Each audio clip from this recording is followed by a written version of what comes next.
Welcome to the Pebble in My Shoe podcast.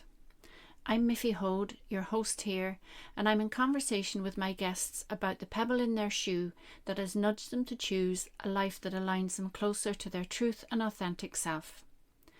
The pebble in my shoe is an analogy for an inner niggle or knowing that becomes so insistent that we have to pay attention. We can ignore it only for so long and eventually have to stop to investigate it, listen to it, and honour what it's telling us. It becomes a catalyst for action to change something that no longer serves us. This can be something internal, like a belief or mindset. It can be about how we behave in certain situations or relationships, or it can be something that changes our life trajectory, like ending a relationship, changing careers, or moving to a different place. Taking the action and making the change invariably requires courage, often a leap of faith, and at the very least to try something new and outside of our comfort zone. Whatever the action or change happens to be, the pebble ultimately moves us to live more authentically, more aligned to our true nature. My intention for the conversations here is to inspire or offer hope to those of you who resonate with the stories shared, that you'll hear something that supports you on your own journey, and if there's a pebble in your shoe, that you'll find the courage to make the changes that align you closer with your authentic self. At this point, I usually introduce my guest, but this episode is actually a replay of an episode of a mindfulness podcast that I produced during the COVID-19 pandemic in 2020. The subject is No Mud No Lotus, which is an expression used by Thich Nhat Hanh, a Vietnamese Buddhist monk who founded the monastery Plum Village in France and wrote and taught extensively on the subject of mindfulness. The idea of no mud, no lotus helps reframe our experiences and come to recognize that we can actually grow from adversity. I've come to choose to believe in life happening for us rather than to us, and I hope that this helps shine light on how the mud in your life might actually help your lotus to bloom. I speak for about 20 minutes on the subject and then guide you on a meditation for a further 20 minutes, so you might want to find a place to sit and experience the second part. However you choose to listen, I hope you enjoy it. Hello and welcome to episode 7 of the Heart Space Mindfulness Podcast. This episode is called No Mud No Lotus.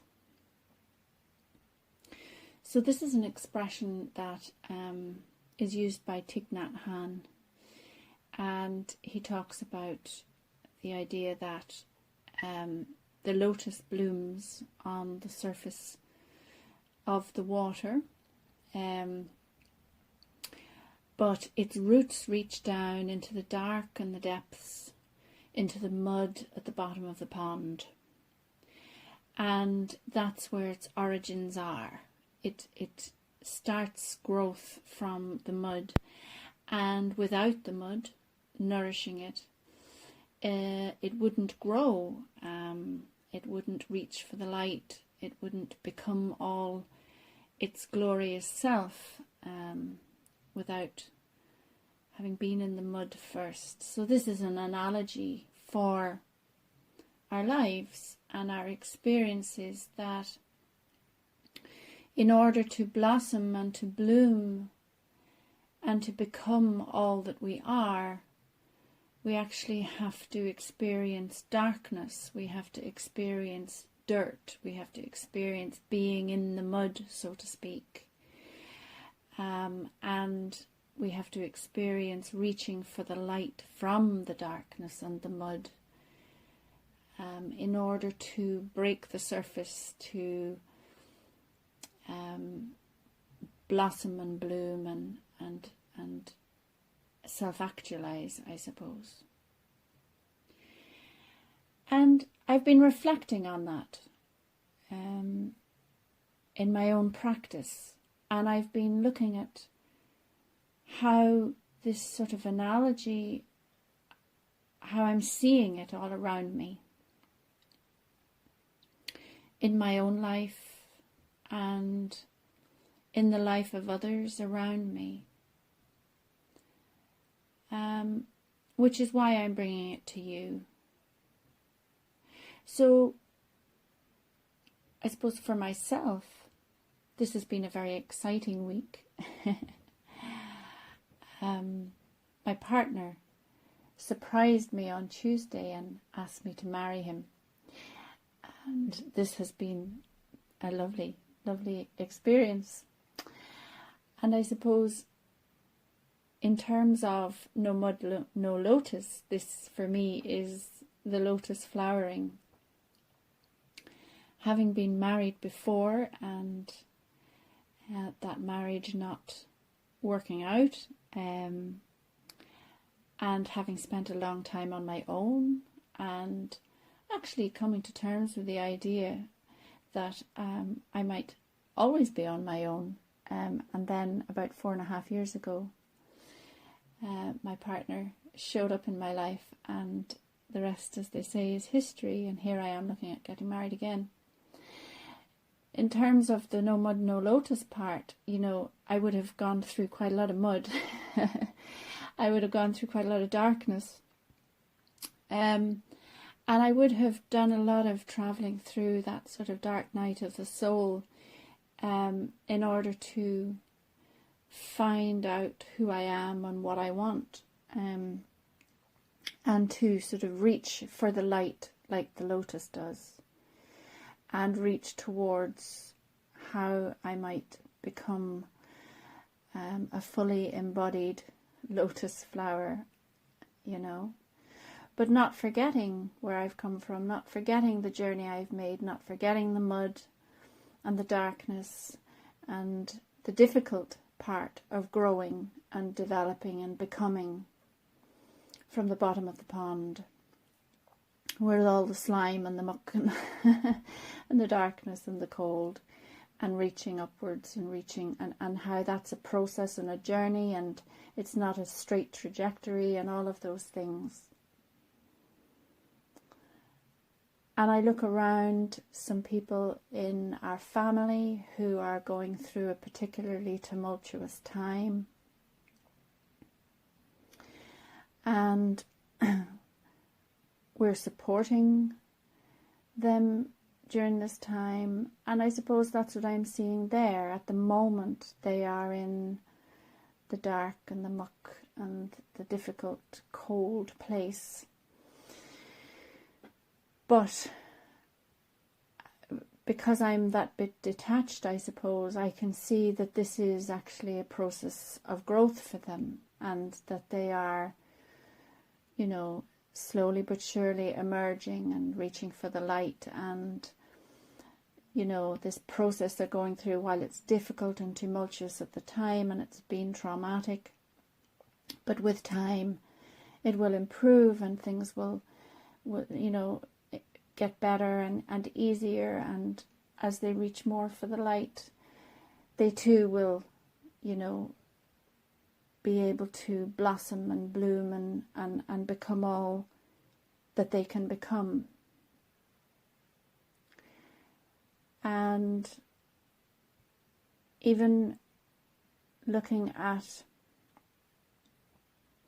the circumstances that are going on with this COVID-19 pandemic, and how, it's sort of this,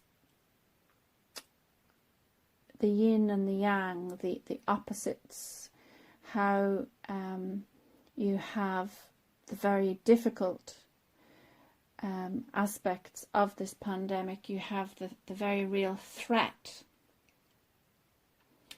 and all the difficult things that we have to put in place, like adhering to guidelines and protocols and so on. But in order for this to have a good outcome, we must make that effort, and reach for the light, while keeping our roots nice and firm, knowing that it's difficult, but it will be worth it in order to come out the other side of this. And I suppose another analogy I was thinking about earlier on, which is something similar, maybe when my children were small and they didn't want to do a difficult task, I used to say to them, I'm famous for my fluffy mashed potato. And, well, within my family, if that's famous, I don't know. But I would say to them, you love Mummy's fluffy mashed potato, don't you? And they say yes. And I said, well, fluffy mashed potato doesn't get to be fluffy mashed potato by magic.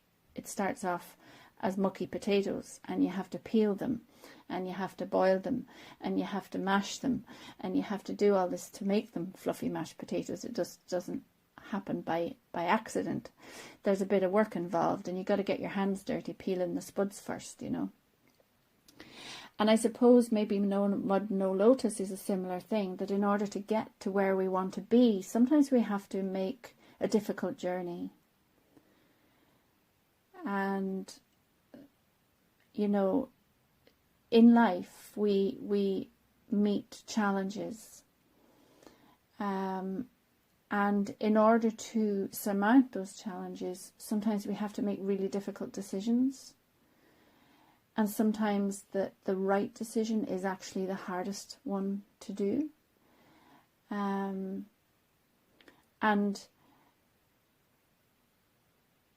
that's part of the journey. That's part of the process. That's part of the reaching from the mud to the light. But your roots remain in the mud. And that's what nourishes you. That actually feeds you. And I'm thinking, in terms of my own life here, and my, experience, I suppose, of marriage before wouldn't have been fantastic, but my roots are in that experience, and they help to make me who I am today. They also help me to choose what I want for myself. That experience helped me choose what I would do differently now. Helped me choose what I don't want. Identify that. How I don't want to live. And then to choose, well, when I don't want to live like that, what would it look like instead? And that reaching for the light is manifesting a reality for yourself and being mindful of the choices that you're making. And I know that my first marriage, I was very young. I got married the same year I turned 21. And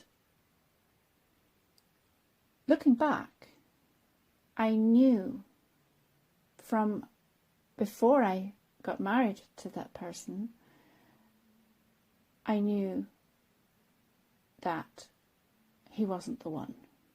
I knew in my heart. But I went ahead anyway.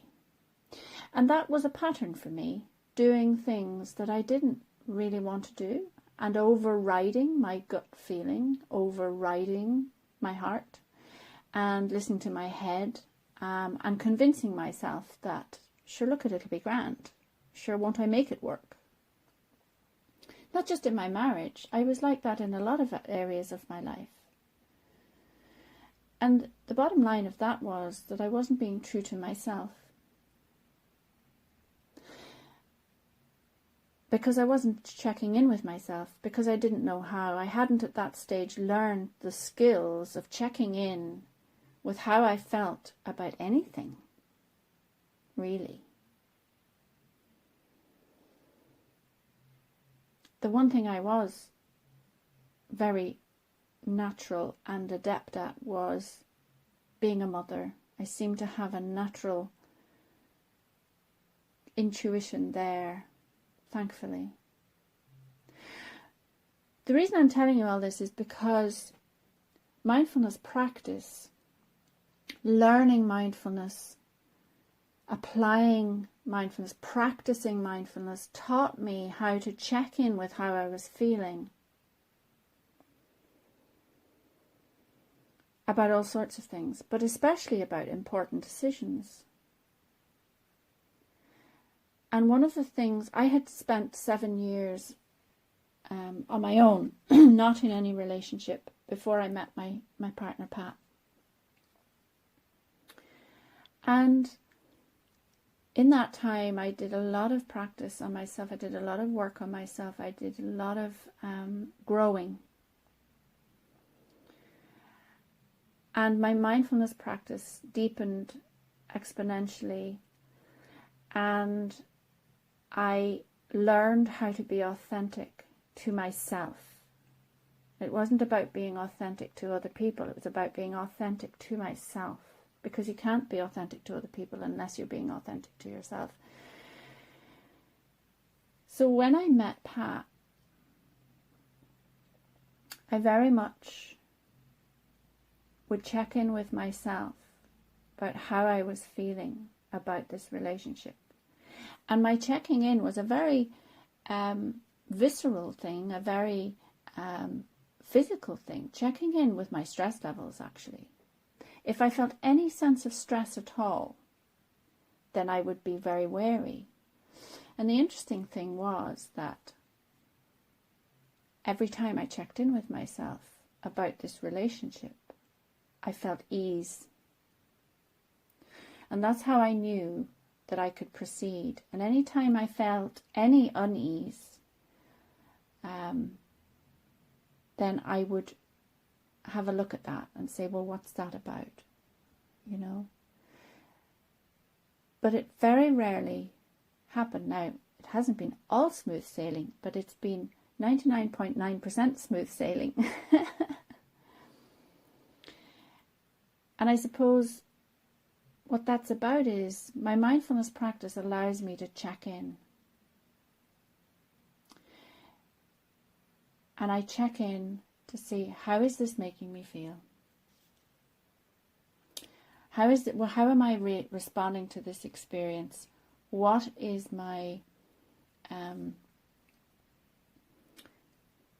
body telling me about this experience?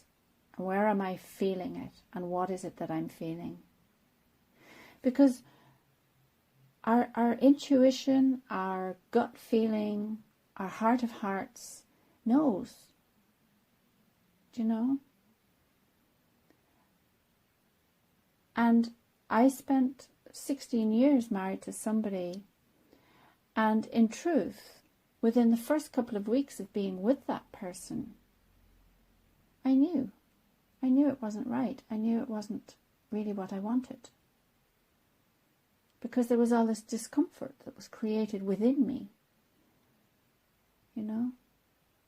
But as human beings, we can live with an awful lot. You know, we're incredibly resilient. We have massive capacity for all kinds of stuff. And we have massive capacity for mud. You know, we can put up with a lot of mud and darkness and tolerate a lot of mud and darkness and sometimes dress it up as pretty lotus flowers, you know. Which I did for a long time. And through the practice of mindfulness, through learning how to really check in with myself, to really be true to myself, to really be authentic about how I feel, and to lose all that fear.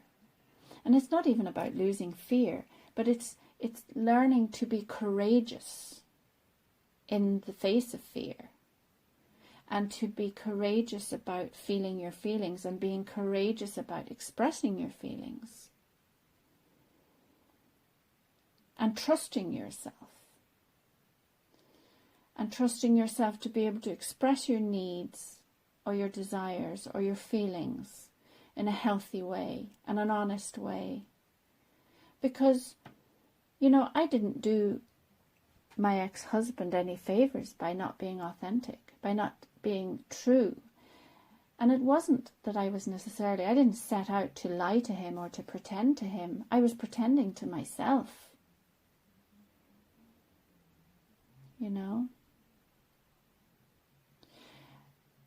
And having said all that, it wasn't all bad, let me tell you. You know, it wasn't all bad. And I had a house full of children who I wouldn't have had otherwise. Do you know? So there's all kinds of silver linings. But the No Mud No Lotus piece for me, in my reflections at the moment, is that I'm feeling the emergence of the lotus, having gone through the mud and the mire. And I'm witnessing it happening in other people that are close to me, who are in the mud at the moment. And that's okay, and they're reaching for the light, and they will blossom, and they will become all that they can be. And it's our experiences that nourish us, and some of those experiences are muddy and dark and dirty and difficult. But as we reach for the light, as we emerge from the mud, we remain rooted in the mud. Don't forget about the mud, but that we can emerge from it and become all that we are. What sort of confirmed for me that No Mud No Lotus would be the theme for this episode was we were walking in the woods earlier on, and there's several lakes, but one in particular is just covered in lily pads, and they're all in flower at the moment. And so that for me was a sign, and I had a conversation with Pat about the No Mud No Lotus and what it means, and that, and he similarly to me would have had a lot of mud to emerge from in order to come to this place. And so in our practice, in the practice of mindfulness, of witnessing the mud, experiencing the mud, acknowledging and befriending the mud, but reaching for the light and being mindful of what it is we're reaching for, mindful of why we're reaching for it, and being clear with ourselves, the choices that we're making, and being mindful about the choices we make for ourselves. And so, yeah, those are my thoughts on the mud and the lotus. And in our practice, we'll be checking in with how we are. And I suppose the other part to that is that the mud is the darkness, and we need to touch base with that sometimes. We need to touch base with the mud. Because again, you know, there are different levels and layers, if you like, of that mud. So yeah. So I'm mindful of the time. We've been looking at this now for about 20 minutes or so. So I'm going to make a start on our practice. So in this practice, we're going to do quite a lot of somatic mindfulness. So that is checking in with the body and how it feels. We'll do some mindful breathing as well. But we'll be checking in with the mud, with our own inner mud and our own inner lotus. And we'll do a bit of visualization for that.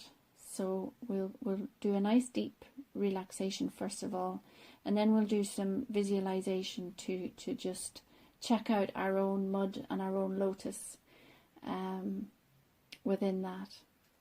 Okay, so I invite you to find a nice comfortable position to sit, preferably with your back fairly straight and your feet flat on the floor if you can. Legs akimbo is fine too, if you're comfortable with that and can sit for a prolonged period. And if you are sitting legs akimbo, prop yourself up with pillows and cushions and make yourself comfortable. Tuck them under your knees and so on. So as ever, we're going to start and finish with the bell, and I'll guide you through the practice.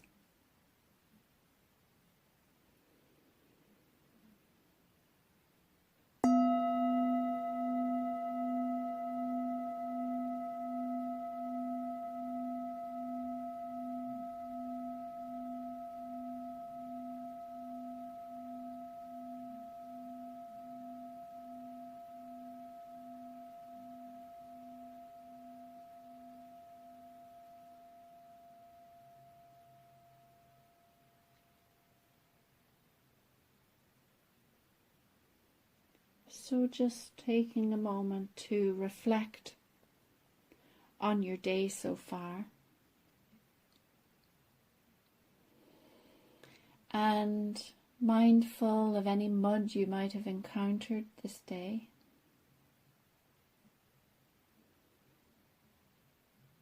And reflecting on any moments where you remember reaching for the light.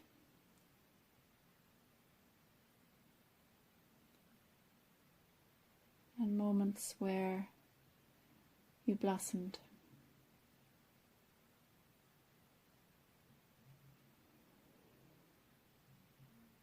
And just gathering yourself inwards now into the space that you occupy.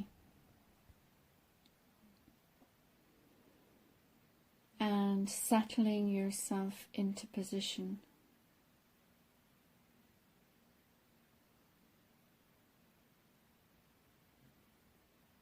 Bringing your awareness to the connection you're making with the seat and the floor.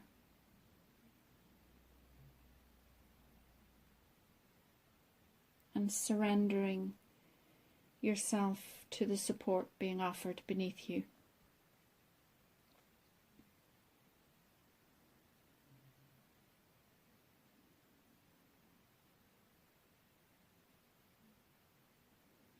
And as your body softens, as you let go, just bring your attention to your breath. Just gently watching your breath rise and fall.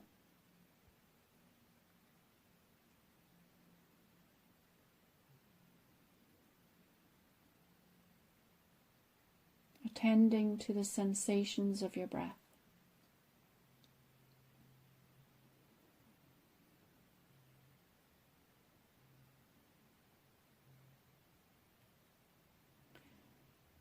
Just noticing your breath in your nostrils.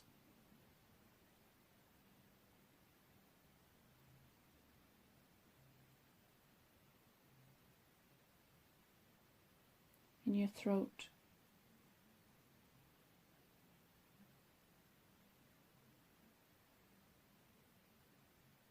Feeling your breath in your chest.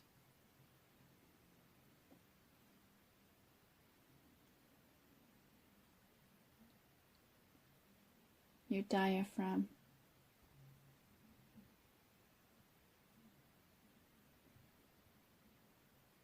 Feeling the sensations of your breath in your belly.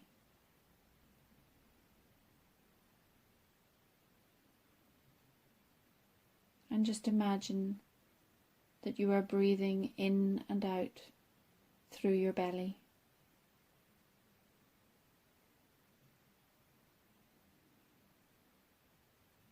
And just feeling the deep rise and fall of your breath.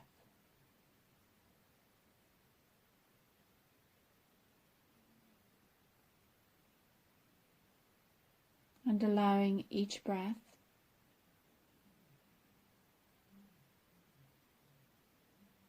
to soften and expand.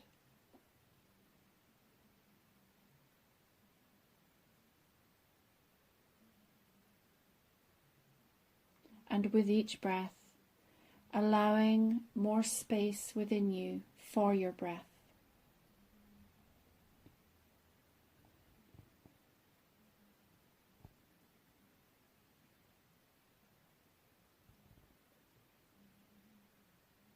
Breathe into the space in your abdomen.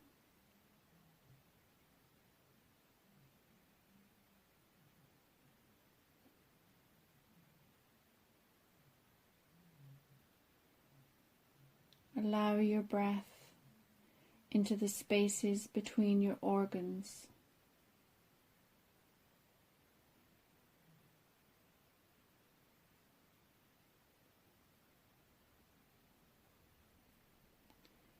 Breathe your breath into your muscles and the spaces between your muscles.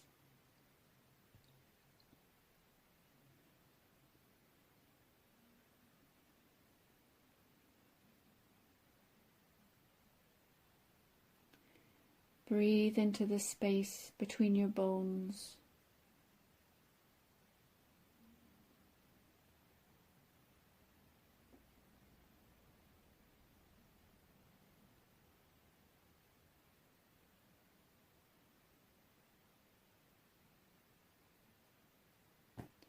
Breathe into the space underneath your skin.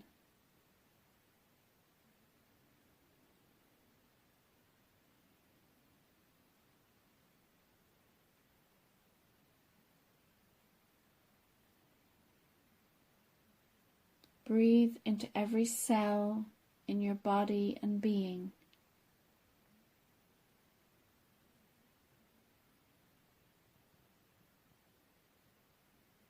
And breathe into the space between all your cells.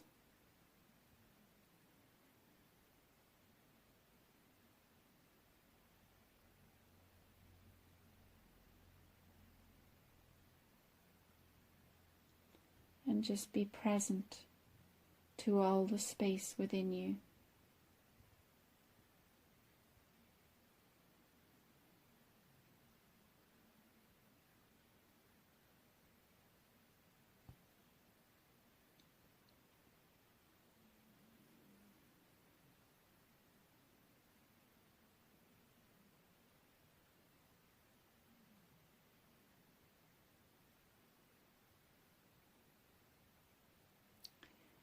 Take a moment now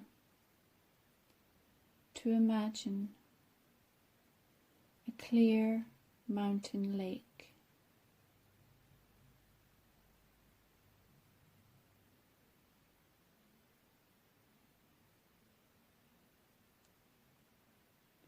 And the surface of the mountain lake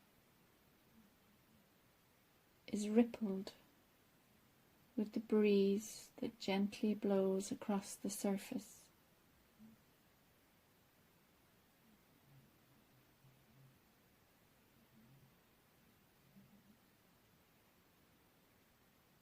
Use your breath to breathe stillness into the surface of the lake.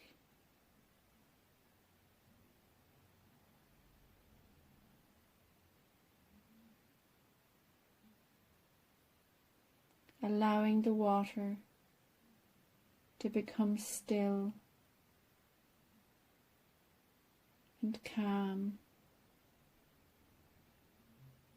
and smooth.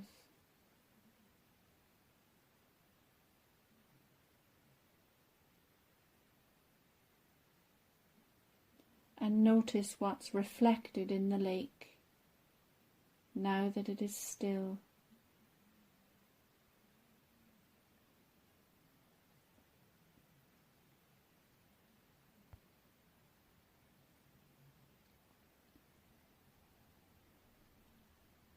And become aware of what's under the surface of the lake.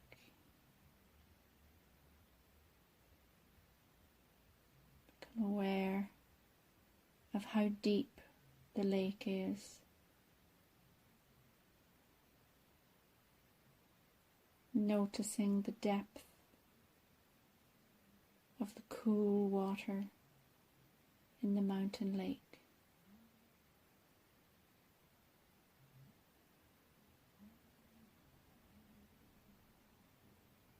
And pay attention to the bottom of the lake, deep down. Pay attention to the mud at the bottom of the lake.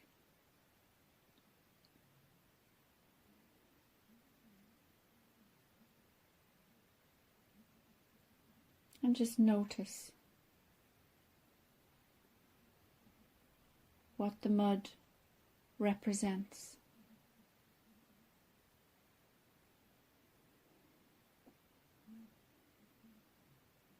What the mud in the bottom of the lake has to show you.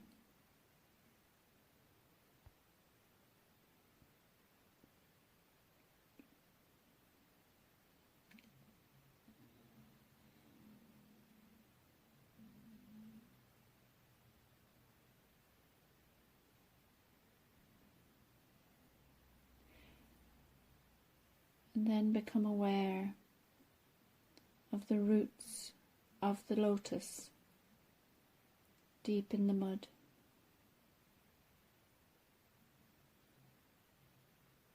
And watch the roots grow out of the mud,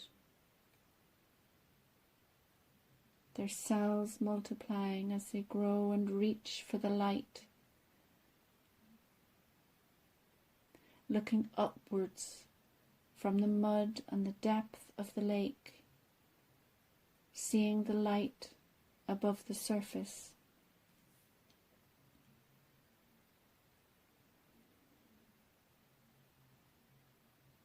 And watch as the lotus grows, reaching further and further up towards the light, through the cool water of the mountain lake, getting closer to the surface, growing leaves, breaching the surface, the lotus leaves sitting on the calm, smooth surface of the lake. Watch as the lotus flower begins to bud, forming a tight bud,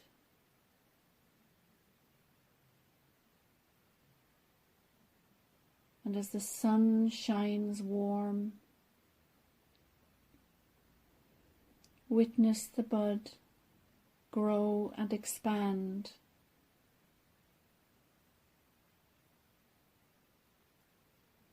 tightening,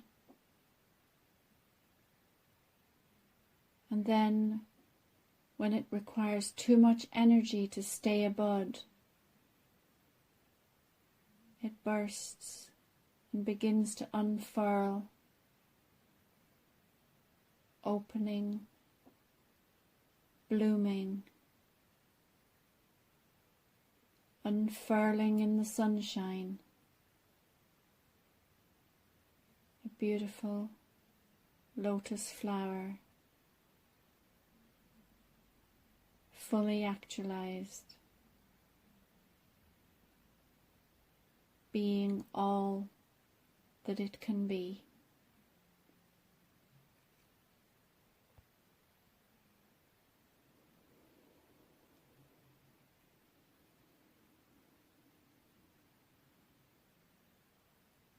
Tend to the whole plant, from its roots in the mud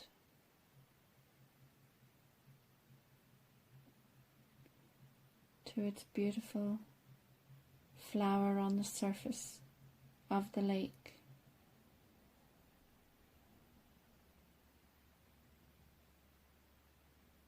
And just reflect on what the lotus flower has to offer you.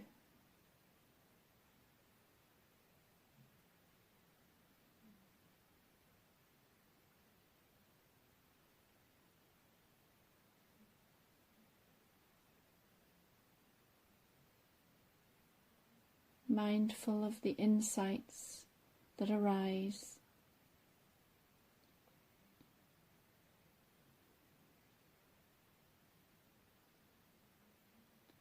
What you're becoming aware of in yourself.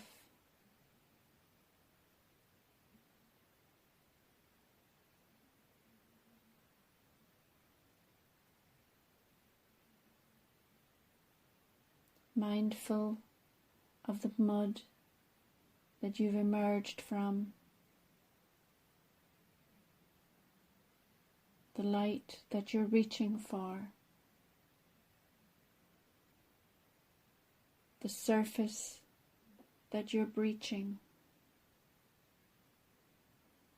and how you are self-actualizing, becoming all that you can be, blooming into a great lotus flower.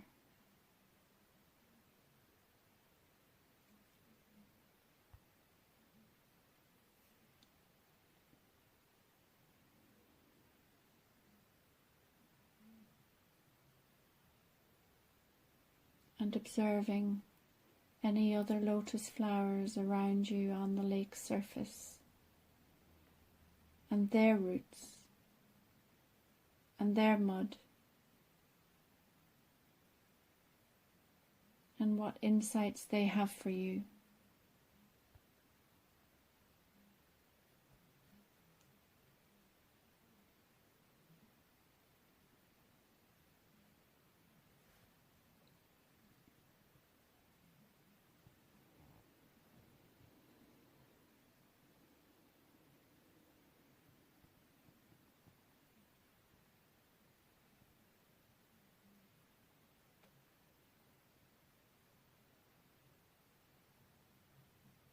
And all the while, you are breathing into the spaces within you.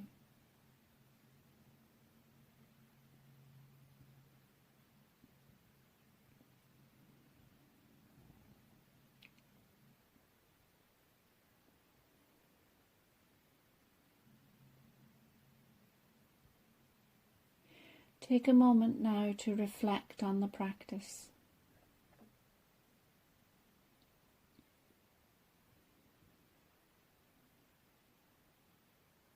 And being mindful of what it is you're bringing with you from this practice.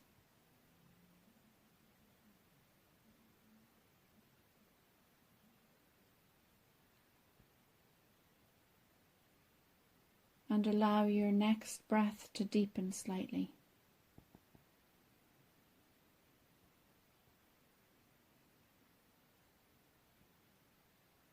As you bring your awareness back to the sensation of your breath in your belly.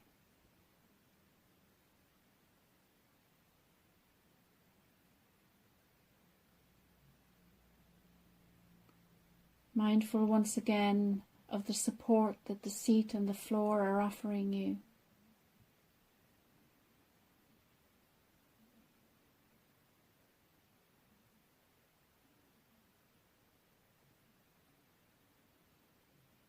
And preparing yourself to come to the end of the practice. Bringing your awareness gently back outwards. And when you hear the bell again, the practice will be over.